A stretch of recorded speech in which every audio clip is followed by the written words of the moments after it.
Good evening to everyone, and Om Shanti, a greeting of peace. I'm very happy to be with you all in Leicester, and maybe there'll be other people who are watching this. My name is Maureen, and I'm in London, and I help coordinate the activities for the Brahma Kumaris around the UK. And most of you will know about the Brahma Kumaris, a spiritual university that really helps to bring spirituality and upliftment to people everywhere. And of course we have a lot of centres around the UK, places of activity, but also in 120 countries, because these things are for everyone of all cultures. And especially in this current climate, it's so important that we share with each other in a way that can uplift, can encourage, can give us all that moral strength to carry on and do what it is that we need to do. And this evening's topic is soul consciousness equals solution consciousness. And I like this very much because it gives a different dimension to problem solving. Often we think that problem solving has to be something that we reason out, think about. And in fact, I studied mathematics at one point, and you have to think in a very linear way about how to solve your problems, equate things with each other. But here, it's really about understanding from the inside, intuitively, what it is that is right, what it is that can work, what it is that will be of benefit to everyone. And I do believe that a real solution is something that's of benefit to all. It's not just of benefit to me or my family or a small group around me, or even just for one nation, but a real solution benefits everybody. And I think often we lose sight of that, don't we? So let's come back to soul consciousness. You may have heard this term before if you've come to our centres, attended our talks or activities. And it's a very specific term. It really means being conscious of who I really am, being conscious of my original true self. Now, it's not as difficult as it sounds. When I first began to study Raj Yoga, now over 40 years ago, I was introduced to the concept of who I am. It's a big question asked in philosophy, who am I? And I was given an answer. 4 words. I am a soul. In fact, in other languages it may be 3 words or 2 words. In English, I am a soul. And this had quite an impact on me. It sounded almost too simple. The soul is the being that empowers the body. And we all know that once the soul leaves the body is lifeless. The body can't do anything. And in fact, it was just a few weeks ago that I was present when a soul did leave out of illness and it was very gentle. It happened very naturally. This person was a meditator, I would say a yogi. And so in the last part of her life, or in those last moments or hours, she was able to experience for herself deeply that awareness of being a soul, and so was easily and naturally able to leave the body behind at the right time.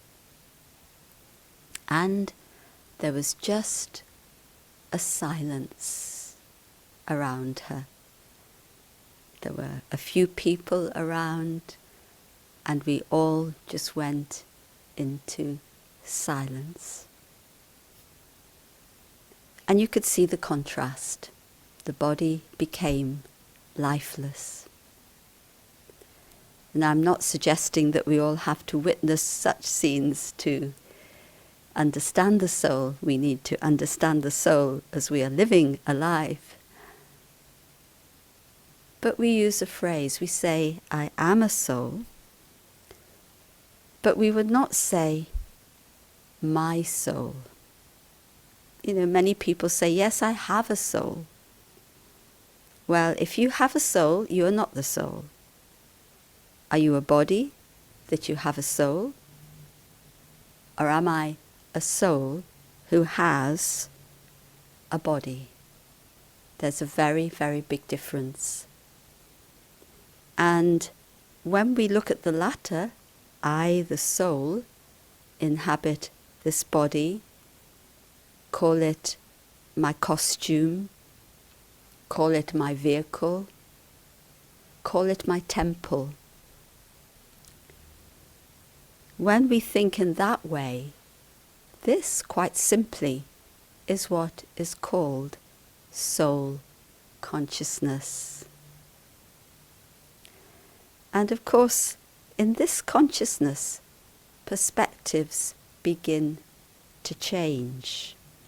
Our attitude and our thinking begins to change. There are two things that happen. One is that I begin to let go of the labels that have defined me for so long. Yes, labels. Think about that. What is the label that has defined me from birth? All connected with the physical form. The first label, gender. Male, female. And now there are other options in between too.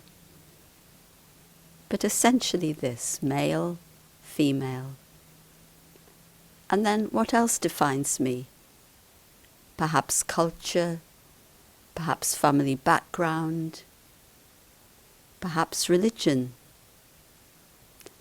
I would say that religion goes a little deeper than a label, but maybe we can come back to that. But if I just identify with that and lose the meaning behind the things I do or believe, well, it can become a label. Other things, perhaps my profession, perhaps my relationships.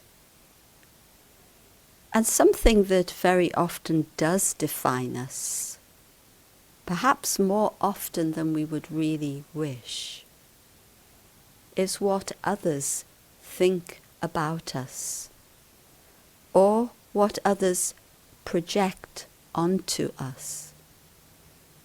If we take them in, these things begin to define us. Is this what I want? Is this how I wish to live my life? And when we are defined by the labels, you could say, the identities, let's use that term, when I'm defined by the situations around me, what others think of me, then how is it possible to be myself? And how is it possible to then understand who I am and to find the solutions that I need? Because there will always be challenges in life. Every day there will be challenges.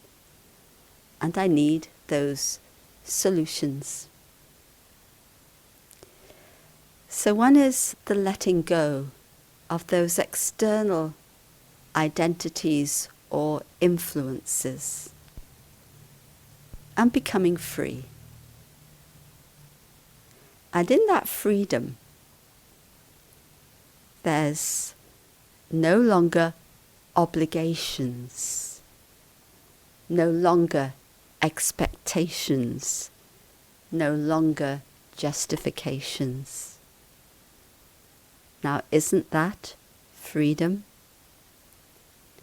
When I define myself by my relationships, I feel very obliged to fulfill certain obligations. Soul consciousness begins to free us so that we can not just serve people's desires, but people's real needs. And the other thing that happens is that I am able to go inside, able to see and experience my real self. And that real self is very beautiful. I'm able to touch my original state of being. And yes, in today's world, people are often so peaceless or angry or whatever the emotion that we begin to think that it's natural. But actually, it's not really natural. The fact that we would rather not be in that state tells us that it is not natural.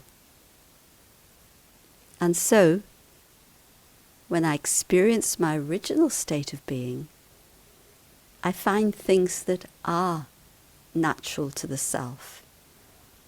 And I want to stay with those. I enjoy that. So what is natural? My inner state of peace. I am a being of peace. What is natural? I am a loving being. It's very natural to love. And you can see this when there's an opportunity, even for people who you may think are totally negative, when you provide them an opportunity to love and to give and to share their love, something different emerges in them. Something new is released. I remember we've worked a lot in prisons in the UK, and I was in touch with, a group of us in touch with an organisation which worked with young offenders, boys, and the lady who we were working with, she was telling us about a project that they did to help the young men understand what it means to be a father. Because some of them had fathered children, even though they were young. And what they did was that they, of course, they couldn't bring in real live babies, but they took eggs and painted, like a face and wrapped them a little bit like they were a baby. And she said it was amazing to see these guys who you think are just tough and, in that external sense, and how gently, how carefully they took care of these, make-believe babies, eggs, so they were delicate. You couldn't handle them roughly. But she said it was amazing to see the care, the gentleness, the love that was released. Everybody has that inside of them. So peace, love, joy. We want to be happy, don't we? We don't want to be miserable. And truth or wisdom. These are our qualities. And if you put them all together, they make up what we would call inherent goodness. And whatever the person is like, whatever behaviour they may be exhibiting, there is, deep down, that inherent goodness that is waiting to be released. And so when I become soul conscious, bring it back to the self, my practice, and we will practice this towards the end of this talk. When I become soul conscious, the I, the soul, becomes conscious of itself, then those beautiful qualities are released in me. And so my awareness of myself becomes very different. And somebody described recently this state of soul consciousness. And they said, actually it was being talked about as the third eye, opening the third eye. That term is used sometimes. And why this, I'll explain in a moment. But she described it as totally being yourself and totally allowing others to be themselves. And I like that very much. Not projecting, not controlling, just enjoying the being of another. And that really makes a huge difference in our relationships. And when we begin to interact in that spirit, what we thought was difficult can very quickly become very easy.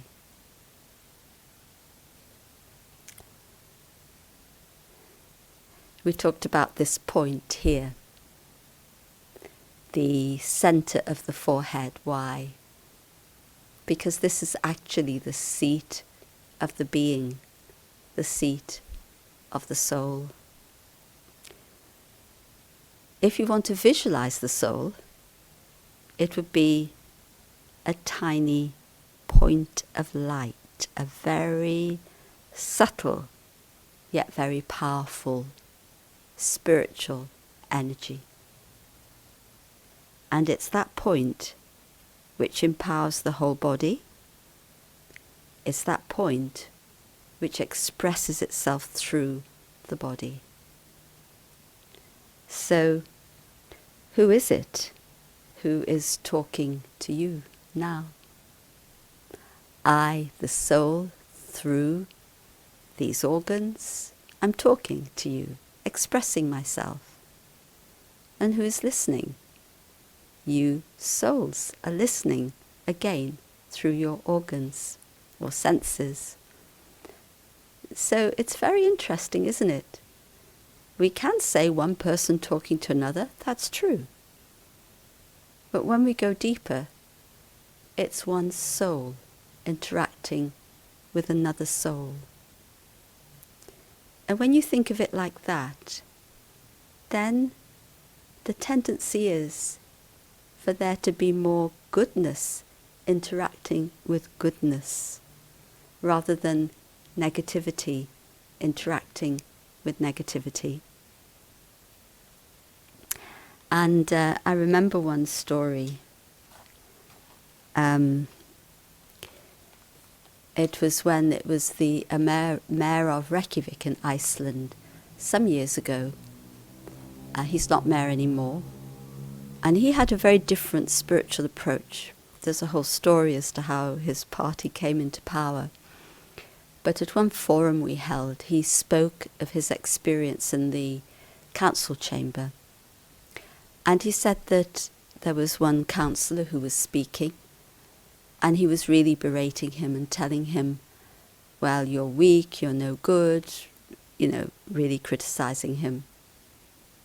And he said, as I was listening, as you would expect, I could feel this anger welling up inside me. And then I said, hold on, this isn't any good, and this is no good for me. And so then he calmed himself down. And when he got up to speak, he said to him very calmly, he addressed this man, I heard what you said. I heard your opinion about me. But I have a different opinion about myself. And you can do better than that. And he just calmed down the whole situation. And the atmosphere changed. And then he said, my principle is that where there is negativity, I must counteract that with more goodness. Now, that's an attitude to life that will help me see possibilities and solutions. Of course, it's this well-known adage, is the glass half empty or half full? How do I see life? How do I go through life? But if that goodness is emerging from within, I'm much more likely to see possibilities. I'm much more likely to see the goodness in others. And when I interact with their goodness, a very different response is elicited.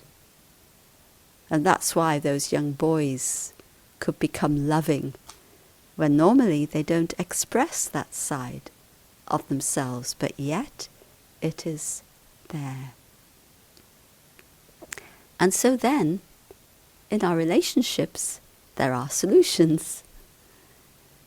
I'm no longer seeing my relationship with you as difficult. If my attitude is that it's difficult, my thinking will be that it's difficult, and the reality will be that it's difficult.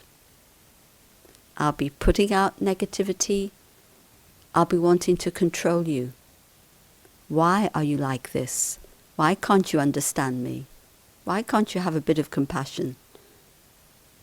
And then what is the result? Resistance, more anger, more disrespect. But if I'm coming to that with the attitude, well, this relationship is good. Perhaps it used to be good. Why can't it be good again? Then I will get a different kind of response. And there will be a solution to whatever it is that is causing a barrier between us. So it's very important to shift our attitude in any situation. And then what happens is that, well, a few things happen.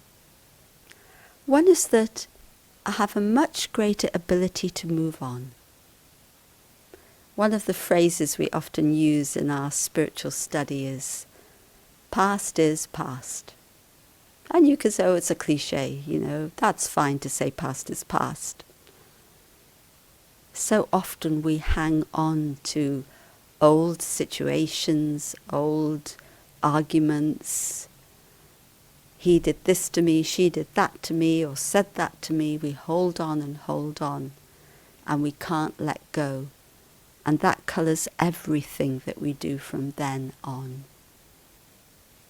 And we hold on in our thoughts.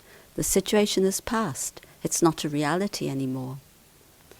There's that very nice Buddhist story of the two monks who are walking along and they have to cross a river. And then they see that there's a woman who wants to cross the river, but it's too difficult for her. It's a little fast flowing. And so one of the monks picks up the woman and carries her over to the other shore and sets her down. And then the two monks continue on their journey. And the other monk, he can't contain himself.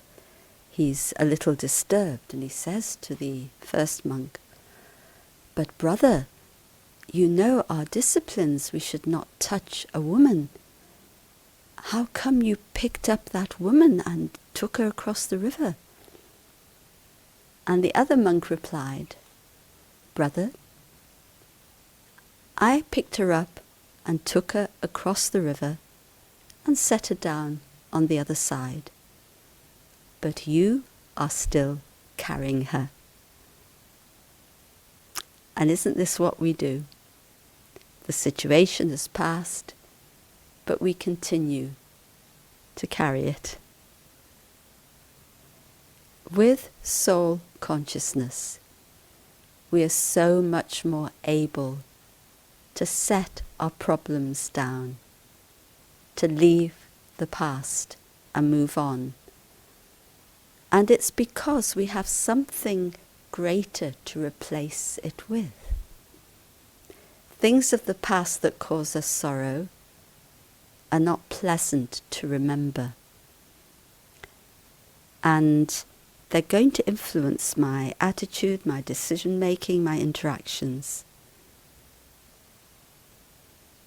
If I'm experiencing my inherent goodness, I'm experiencing my inner peace, I feel that loving state, why would I want to hang on to sorrow?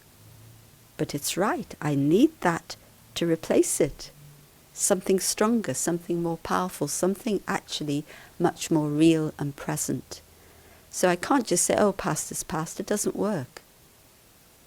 But with soul consciousness, it happens easily. And I say to myself, why do I need to carry these difficulties or hurts any longer? Yes, sometimes I may need help when things have really, really been deep. But many things are not so important, right? Some maybe, but many not so much. And often it's more because I want to prove that I'm right. I won't let go until I've proved to the other person I'm right and they're wrong. But you know, to them, they've forgotten it already. They're not interested. And I'm left with the suffering. So moving on in soul consciousness. Acceptance is part of that. Too often we can't accept things as they are. The situation we're in now, and I know for Leicester it's a difficult situation, back into the lockdown situation. But somehow, if I'm in this situation, as we have been everywhere, well, let me accept and do my best. That's a very different attitude to resisting the situation.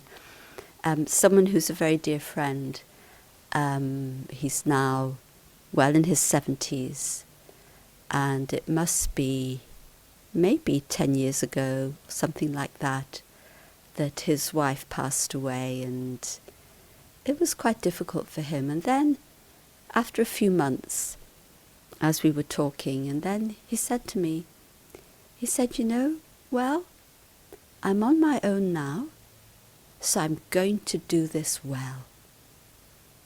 And I felt so much respect for him. I thought, what a good, positive attitude.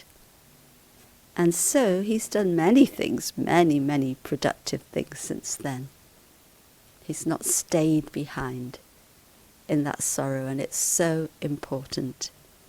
Moving forward, moving on. And it's soul consciousness that makes this easy. because I'm all the time operating from that goodness inside. And yet I'm not naive. This is where wisdom comes in. Wisdom is such a beautiful quality that we all have inside. And I feel it's that wisdom that enables us to have that generosity of spirit. I remember being with a group of religious leaders, and we were with some college students. We had different groups, and then there were question answer, and we were talking about this. How much do you give? Is there a limit to your giving? Do people take advantage? And or do we allow people to take advantage? And one of the students asked about this. Should I just keep on giving? And it was a rabbi who gave the response, and I loved his response. He said, well, God gives us everything in abundance, so we have to give. But he said it with a lot of dignity. Not that I'm giving just because you want something, but I'm giving because I have the abundance from God, and it's the right thing to do. Soul consciousness enables us to develop that generosity of spirit. But it also enables us to be in our own state of dignity. And I have experienced for myself, and I've seen in others, and especially in our elder sisters, many of whom I've known, had the privilege to know, who were there from the 1930s, from the beginning of the Brahma Kumaris. So meditators, for yogis, I would say, for 80 years or more. And I've seen their tremendous dignity and their strength, because they're so firm in who they are, and so firm in their faith and their connection with God. And so they are always giving, constantly giving, but yet no one takes advantage. Because what is being given is being given with that wisdom, is being given with that dignity, on the basis of truth. And so the person, instead of taking it and using it to maybe take advantage, that person takes it for upliftment, takes it to use in their lives. And I've seen people will come to them, and perhaps they have a very difficult situation, and you can see on their faces how difficult it is. And yet after a little while, after they leave the presence of such souls, such individuals who have that soul consciousness and connection with the divine, they come away and their face has totally changed. So what changes your face? It's not makeup. It changes from the inside. When the soul itself is happy, we look totally different. When the soul itself is miserable, how do we look? And so this generosity of spirit to share with my human family, but to share with wisdom. And I remember a lovely story where a couple came to one of the daddies and said, "We're not getting on very well. Should we get a divorce?" And Daddy looked at them and said, "Yes, you should definitely get a divorce, but what you should divorce is ego and anger and fear." And so she got to the root of the problem and uplifted them. This is what wisdom does. Wisdom doesn't just look at the surface. Wisdom provides real, lasting solutions, because it's solutions that enable transformation within. And we all know that when we feel different inside, the whole world looks different to us. And I think the other thing that soul consciousness gives us is a lot of courage. Courage to use that wisdom, courage to do what is right. In those quiet moments, in soul consciousness, in connection with God, we know what is right. We all know what is right. We all have a conscience. And I always feel that if I really listen to my conscience, it's not going to fail me. But I need courage to listen to my conscience and to act on my conscience, to do what is right. And I feel that soul consciousness gives us this inner strength. And of course, it is the possibility of the connection with God that really enables us to put all these things into practice. If I'm soul conscious, it means that my consciousness is on a certain wavelength. A wavelength that will enable me to tune in to the divine, to God. That supreme spirit, supreme soul, supreme consciousness, whatever term you like to use. It'll enable me to tune in so that I can begin to draw on the abundance of God. And what is that abundance? It's love. It reflects. I, the soul, reflect God, right? I'm not God, but I reflect the qualities of the one who created me. Love, peace, truth, purity, absolute joy. And I know for myself, whenever I connect, I experience it's like, let's say, a current or a stream of energy coming to me. And it's not just enemy in the sense of, what did I say, enemy? Energy in the sense of power, but in the sense of a loving energy, a transformative energy. Even I would say a healing energy. And if I look at the world today, I look at the people I interact with, and of course we're not interacting with too many people at the moment, but more and more gradually, you see the need for this healing energy, this loving energy, because there is so much fear around. And fear leads to defensiveness, fear leads to aggression. Fear is a very destructive emotion. Yes, we need to be careful, cautious, sensible, all of that. But we don't need fear. And that connection with the divine can help to transform that fear into courage. Courage, yes, to do what is right, which we talked about, but also courage to be who I'm meant to be. And it's very interesting that when we do have that sense of soul consciousness, that connection, that inner strength, we're able to take responsibility in a way that we couldn't before. Responsibility maybe was scary for me. And, taking decisions.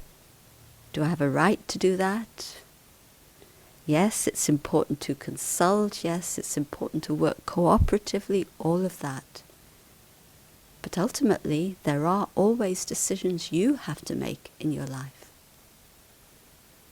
And in soul consciousness, I have the ability to take those decisions with responsibility.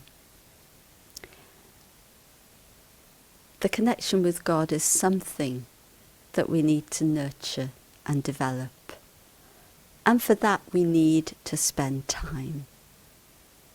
Time with ourselves, time with that Divine One. And for this it's important to meditate, contemplate, again, whatever word you want to use. It's important to spend time every day, because this is a new consciousness we wish to nurture.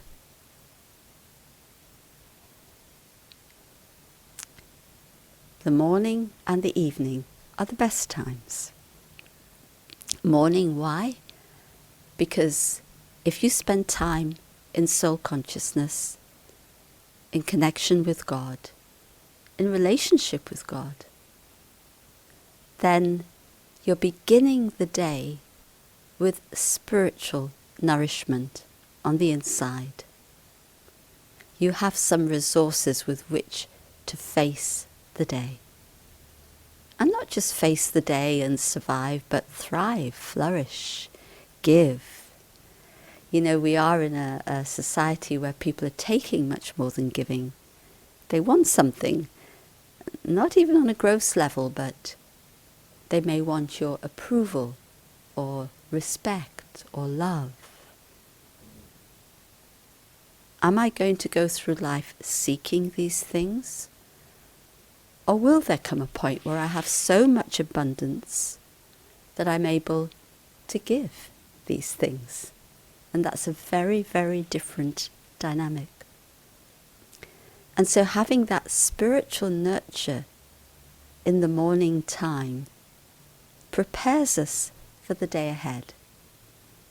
So if you can spend 10 minutes, 15 minutes, even longer, contemplating on these things, you will begin to feel different from the inside, and your whole attitude and perspective will be different as you move through the day. And you'll find situations that before would have made you irritated or fearful won't have an impact on you. Being strong on the inside enables us to move beyond influences and to be able to see with greater clarity, and to be able to give something. When there's a difficult situation, what can I give? What can I do that will help, that will uplift? And at the end of the day, to wrap up the day, to understand, what have I learnt today? Not what went wrong, but what have I learnt? And to be happy at what I've learnt. And then sleep with a clear mind. And in between, during the day, pauses, maybe once an hour, just to stop, just to remember, just to refocus. So I think now it's time for us to spend some time together in meditation. And I will share a few thoughts as they come to me. And so sit comfortably, feet on the floor, relax the body and the mind. And let us go on our inner journey of soul consciousness.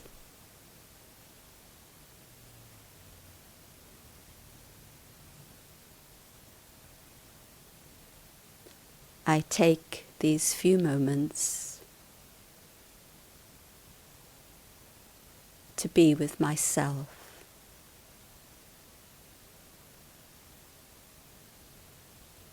to give myself time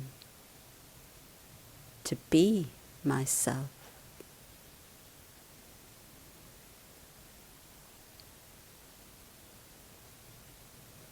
For that,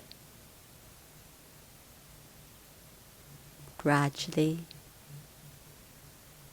I need to step aside from all the different labels and identities that up to now have defined me, and to become free, to move into that state of soul consciousness.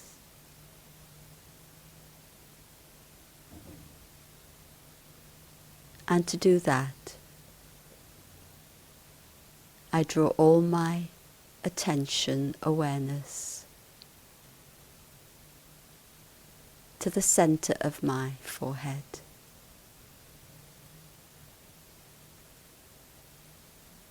To the seat of consciousness, the seat of the soul.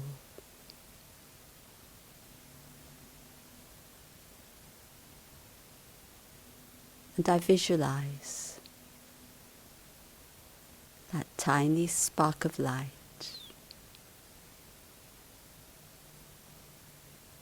that is the self.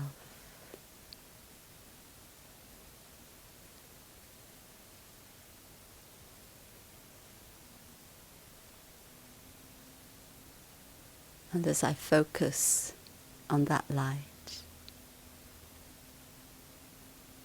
gradually all other awareness melts away.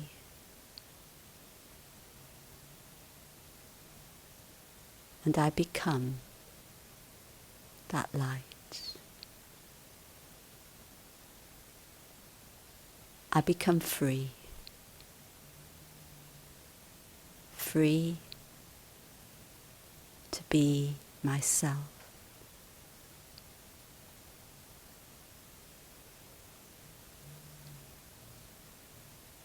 And what do I find in this new awareness? I discover my original state of being.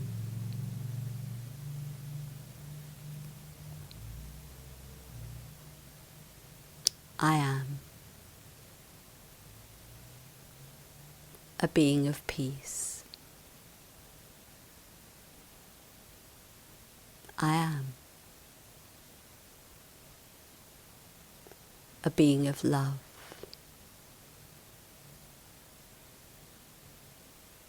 I am a being of truth.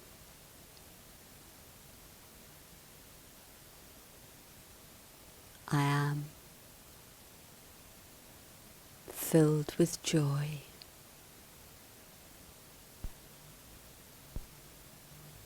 I had lost touch with this beautiful original self. And now I embrace it again.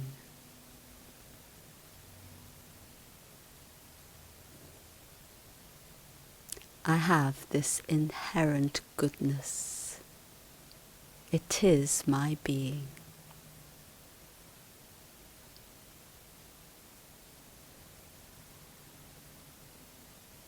And in this consciousness, it's natural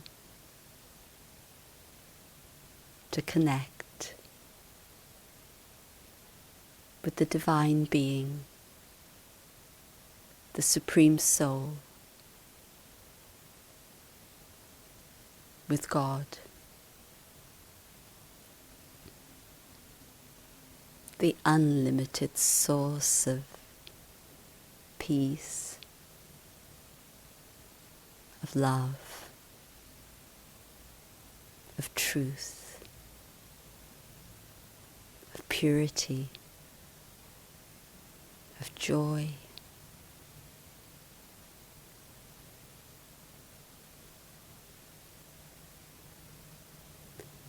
I feel the healing energy of God's love embrace the soul, the being, giving me strength, giving me courage,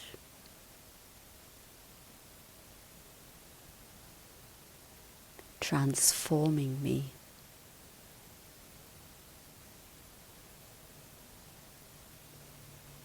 filling every one of my qualities with power and strength.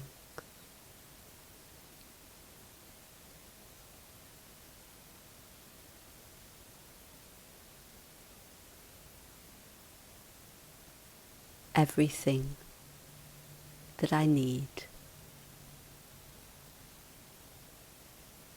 I can take from this divine, loving being.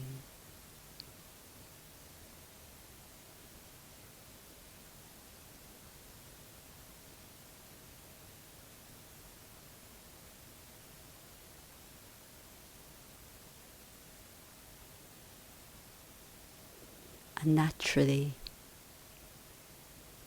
those qualities will flow out into my surroundings, into the world.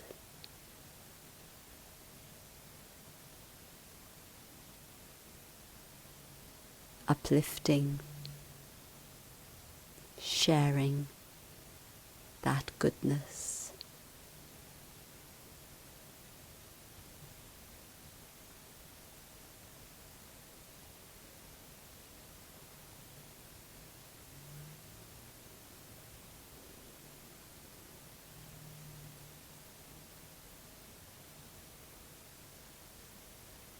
Now gradually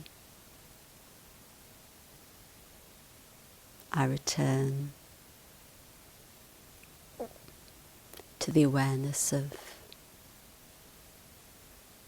my body, my surroundings,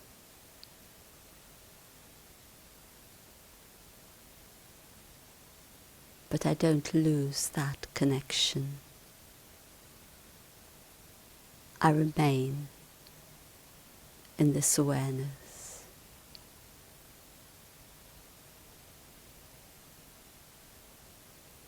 And I allow that inner goodness to guide me in all that I do.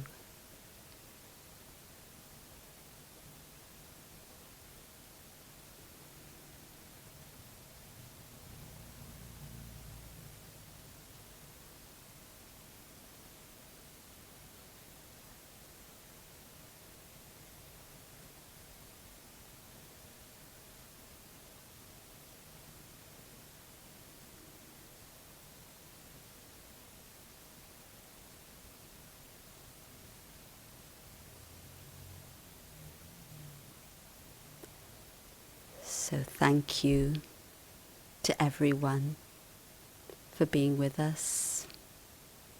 It's been nice to be with you, to share these things,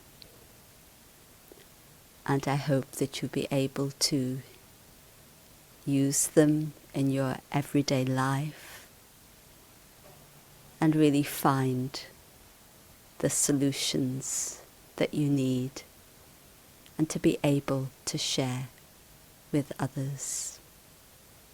Thank you, and Om Shanti, I am peace.